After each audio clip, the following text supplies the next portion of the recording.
दुश्मन बनाने के लिए ज़रूरी नहीं कि लड़ा जाए, आप थोड़ा-सा कामयाब हो जाओ, वो खैरात में आपको मिल जाएँगे। नमस्कार दोस्तों, आज के वीडियो में डिस्कस करेंगे हम 25 दिसंबर के करंट अफेयर पे। देखिए, आज क्रिसमस भी है, तो आप सभी लोगों को मैरी क्रिसमस। देखिए, क्रिसमस तो आप मनाते रहिएगा, ज़िंदगी में बहुत सारे क्रिसमस आएँगे, लेकिन अभी जो आपके सामने एग्ज़ाम लगा हुआ है, देखिए कल जो है बिहार दरोगा का एग्ज़ाम है और बहुत सारे ऐसे एग्ज़ामिनेशन लगे हुए हैं, जो आपके आने वाले भविष्य के लिए जो है, एक कहा जाए कि निर्णायक रास्ता बनाएँगे, ठीक है? कि आपको कैसे जीना है और आपकी लाइफ़स्टाइल क्या रहेगी। तो अगर आप चूक गए तो फिर आपको दोबारा प्रयास करना पड़ेगा, अगर नहीं चूके तो आपका जीवन फिर सफल हो जाएगा, ठीक है?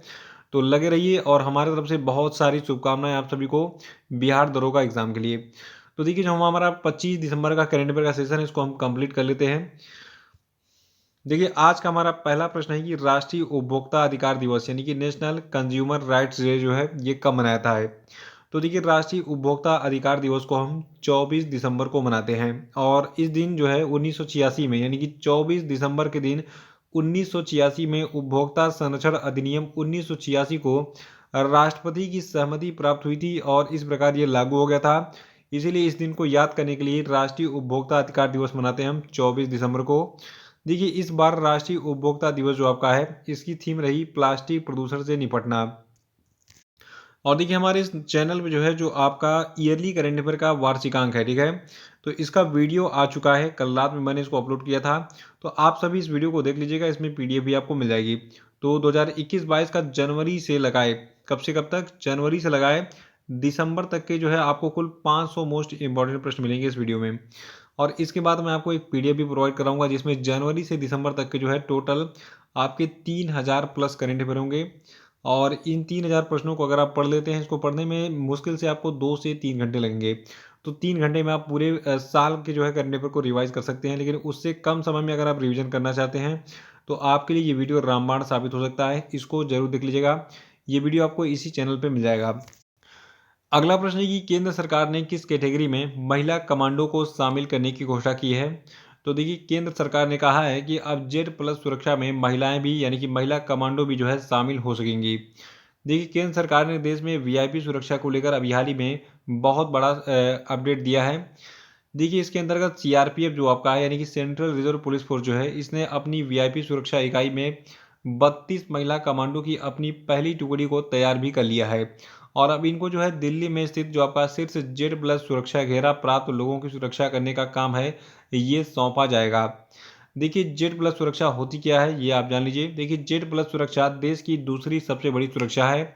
इसमें कुल 36 सुरक्षा कर्मी शामिल होते हैं और इनमें जो है, यानी कि इन 36 सुरक्षा कर्मियों में 10 जो है एनएसजी, यानी कि नेशनल सिक्योरिटी गार्ड होते हैं और एसपीजी, यानी कि स्पेशल प्रोटेक्शन ग्रुप कमांडो होते हैं। साथ में कुछ पुलिस वाले भी शामिल होते हैं और इसमें आईटीबीपी, यानी कि इंडो तिब्बत बॉर्डर पुलिस के जवान भी होते हैं।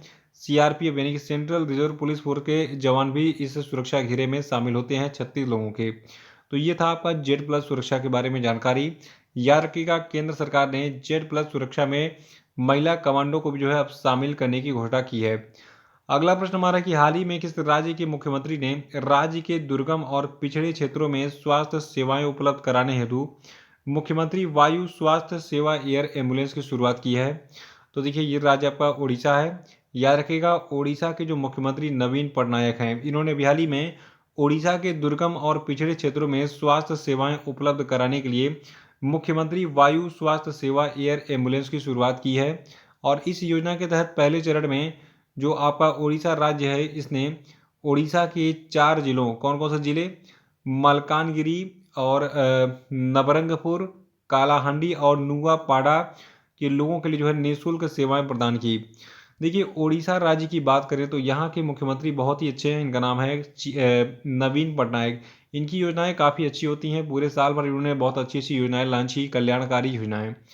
और उड़ीसा के जो राज्यपाल, इनका नाम है गणेशी लाल, कैपिटल है भुवनेश्वर और यहाँ की जनसंख्या है 4.37 करोड़। अगला प्रश्न है कि हाल ही में आईपीएल टीम सनराइजर्स हैदराबाद ने किस पूर्व खिलाड़ी को बल्लेबाजी कोच के रूप में अपॉइंट किया है? तो देखिए, जो आपके ब्रायन लारा हैं, इनको जो है सनराइजर्स हैदराबाद ने जो है अपने बल्लेबाजी, यानी कि बैटिंग कोच के रूप में जो है अपॉइंट किया है।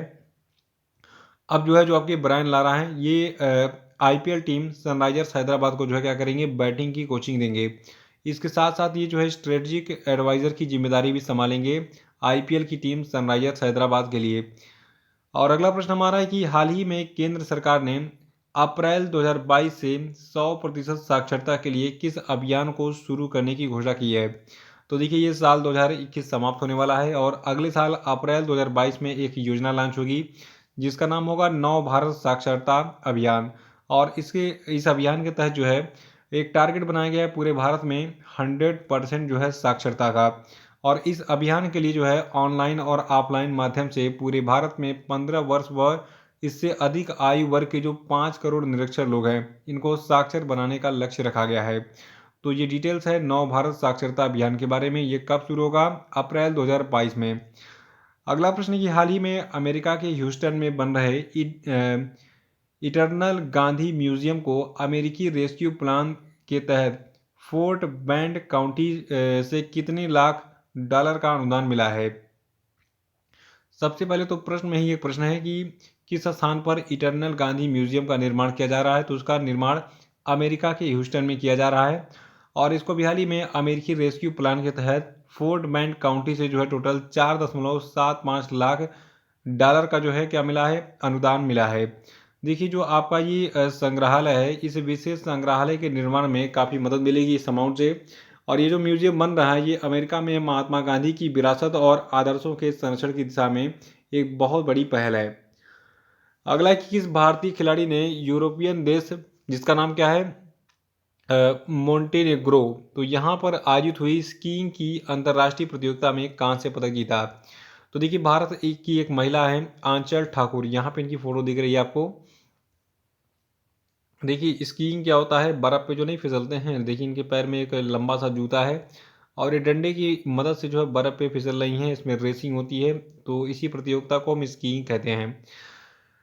तो अभी हाल ही में भारत की आंचल ठाकुर ने यूरोपियन देश मोंटेनेग्रो में हुई स्कीइंग अंतर्राष्ट्रीय प्रतियोगिता में क्या जीता, कांस्य पदक जीता। और ये कहाँ की रहने वाली है, ये मनाली की रहने वाली हैं। मनाली में वैसे भी बर्फ़ होता है तो वहाँ पे इन्होंने प्रैक्टिस अच्छी की होगी तो इसलिए ये प्रतियोगिता जीत गई। तो मनाली की जो आंचल ठाकुर है इन्होंने भारत की पहली महिला खिलाड़ी बनने का गौरव प्राप्त किया है जिन्होंने स्कीइंग में भारत के लिए किसी अंतर्राष्ट्रीय प्रतियोगिता में कितने 2 कांस्य पदक जीते हैं। देखिए इससे पहले यानी कि 2018 की बात करें, 2018 में टर्की में हुई स्कीइंग अंतर्राष्ट्रीय स्पर्धा में इन्होंने कांस्य पदक जीता था और रिसेंटली भी हाल ही में इन्होंने एक कांस्य पदक जीता है। तो टोटल 2 पदक जीते हैं यानी कि 2 कांस्य पदक जीते हैं इन्होंने स्कीइंग में। अगला है कि भारत दुनिया के शीर्ष 3 डोप उल्लंघनकर्ताओं में किस स्थान पर है। देखिए डोपिंग में जो है बहुत सारे खिलाड़ी हर साल फंसते हैं। तो डोप के मामले में भारत तीसरे स्थान पर है पूरी दुनिया में। सबसे अधिक डोपिंग करने वाले खिलाड़ी कहाँ पाए जाते हैं। देखिए सबसे अधिक डोपिंग करने वाले खिलाड़ी जो है ये आपके रूस में हैं। कुल 167 जो है खिलाड़ी जो है 2019 में डोपिंग करते हुए पाए गए। उसके बाद फिर दूसरे नंबर पर इटली है डोपिंग के मामले में। कुल 157 खिलाड़ी डोपिंग के आरोप में पकड़े गए थे। और तीसरे नंबर पर आपका जो है भारत है। 2019 में भारतीय एथलीट जो है 152 बार डोप से जुड़ी गतिविधियों में शामिल हुए थे। और चौथे स्थान पर जो है इस सूची में ब्राज़ील है, यहाँ पर 78 लोग जो है डोपिंग गतिविधियों में शामिल हुए पाए गए। और फिर पाँचवें स्थान पर ईरान है, यहाँ पर कुल 70 लोग जो है डोपिंग गतिविधियों में शामिल हुए पाए गए। तो याद रखिएगा कि डोपिंग के मामले में यानी कि शीर्ष 3 डोप उल्लंघनकर्ताओं में जो है की सूची में भारत तीसरे स्थान पर है। और इस सूची में पहला स्थान पर रूस है, फिर इटली है, फिर तीसरे स्थान पर भारत है, फिर उसके बाद चौथे स्थान पर ब्राज़ील है, फिर पाँचवें स्थान पर ईरान है। देखिए ये जो सारा आंकड़ा मैंने बताया आपको इसको विश्व डोपिंग रोधी एजेंसी यानी कि जो इसको आप वर्ल्ड एंटी डोपिंग एजेंसी कहते हैं, शॉर्ट में वाडा कहते हैं, इसके द्वारा प्रकाशित किया गया था। और जो आपका वाडा है यानी कि विश्व डोपिंग रोधी एजेंसी है, इसका मुख्यालय कनाडा के मॉन्ट्रियल में है। याद रखिएगा इसको, ये पूछा भी गया था एग्जाम में। और इसके अध्यक्ष हैं क्रेग रेडी और इसकी स्थापना 10 नवंबर 1999 को हुई थी। अगला प्रश्न है कि हाल ही में किस राज्य विधानसभा ने मॉब वायलेंस और लीचिंग को रोकने के लिए एक विधेयक पारित किया। तो देखिए ये राज्य आपका झारखंड है। झारखंड की राज्य विधानसभा में मॉब वायलेंस और लीचिंग को रोकने के लिए हाल ही में एक विधेयक पारित किया गया था। और ये जो विधेयक था ये बिल जो है मॉब लीचिंग में शामिल लोगों को चोट या मौत के लिए 3 साल की जेल की सज़ा और 25 लाख रुपए तक के जुर्माने का प्रावधान करता है। देखिए जो ये बिल अभी हाल ही में लाया गया मॉब वायलेंस और लीचिंग बिल, तो ये जो बिल जो है लीचिंग को धर्म, वर्ग, जाति, लिंग, जन्म स्थान, भाषा, आहार प्रथाओं और यौन अभिविन्यास, राजनीतिक संबद्धता, जातीयता या फिर किसी अन्य आधार पर जो है इसके आधार पर भीड़ द्वारा हिंसा या मौत या सहायता या हिंसा या मौत या किसी भी कार्य का प्रयास या किसी भी कार्य या श्रृंखला के रूप में परिभाषित करता है, चाहे वो सहज या नियोजित हो। और देखिए लीचिंग की जो घटनाएं होती हैं, लीचिंग होता क्या है, देखिए कई सारे भीड़ जो है इकट्ठा हो जाती है, किसी एक व्यक्ति को किसी विशेष कारण से हम मार डालती है, मार मार के उसको जो है भूसा बना देती है उसका, ठीक है। तो इसी को लीचिंग कहते हैं। तो लीचिंग की घटना में पीड़ित को चोट लगने की स्थिति में जो दोषी होंगे, दोषियों को 3 साल तक की कैद की सज़ा, 1 लाख रुपए से 3 लाख रुपए के बीच जो है जुर्माने की सज़ा दी जाएगी। तो ये आपका है मॉब वायलेंस और लीचिंग, ठीक है। तो इसको रोकने के लिए जो है एक विधेयक लाया गया झारखंड में। अगला है कि बैचलर डैड किसकी लिखी गई पुस्तक है। तो देखिए बैचलर डैड जो है इसको लिखा है तुषार कपूर ने। देखिए जो अभिनेता तुषार कपूर हैं 2016 में ये बाप बने थे सेरुगेसी के जरिए। और आपको बता दूं इनके बेटे का नाम है लक्ष्य कपूर, ठीक है। यहाँ पे इनका बेटा दिख रहा है।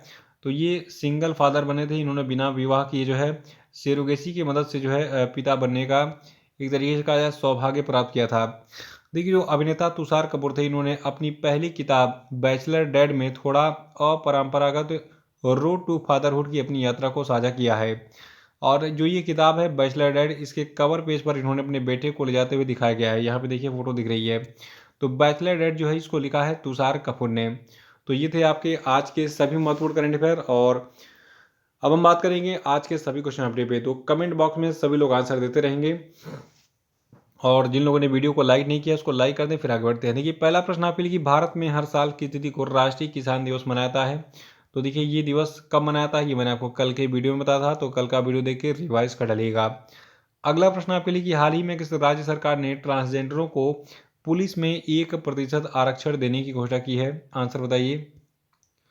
अगला है कि हाल ही में न्यायमूर्ति संजय कुमार मिश्रा को किस उच्च न्यायालय का कार्यवाहक मुख्य न्यायाधीश बनाया गया है। आंसर बताइए। अगला कि हाल ही में किस देश ने 19 दिसंबर 2021 को घोषणा की कि वो सिनेमाघरों में रिलीज होने वाली फिल्मों पर अब सेंसर नहीं लगाएगा, बताइए। और अगला कि हाल ही में किस देश ने सतह से सतह पर मार करने वाली कम दूरी की बैलिस्टिक मिसाइल प्रलय का सफल परीक्षण किया, बताइए। और अब हम बात करेंगे कल के पूछे गए सभी क्वेश्चन अपडेट के क्षेत्रों की। पहला प्रश्न था कि हाल ही में किस राज्य में जगन्नाथ रथ यात्रा को राज्य उत्सव का टैग दिया गया। तो देखिए राज्य पंजाब है। और अगला था कि हाल ही में किस राज्य में 3 नए जिले बनाने की घोषणा की गई है। तो ये जिला है नागालैंड, ये राज्य है नागालैंड। और अगला प्रश्न था कि हाल ही में किस संस्था ने दावोस में आयोजित होने वाली अपनी वार्षिक बैठक को स्थगित करने का फैसला किया है। तो ये संस्था आपकी है विश्व आर्थिक मंच। अगला था कि हाल ही में उड़ीसा के मुख्यमंत्री नवीन पटनायक ने किस नदी पर टी सेतु का उद्घाटन किया। तो देखिए ये नदी है महानदी। और पांचवा था कि राष्ट्रीय गणित दिवस कब मनाया जाता है। तो ये 22 दिसंबर को मनाया जाता है। तो इसी प्रश्न के साथ ये वीडियो समाप्त होता है। जय हिंद, जय भारत।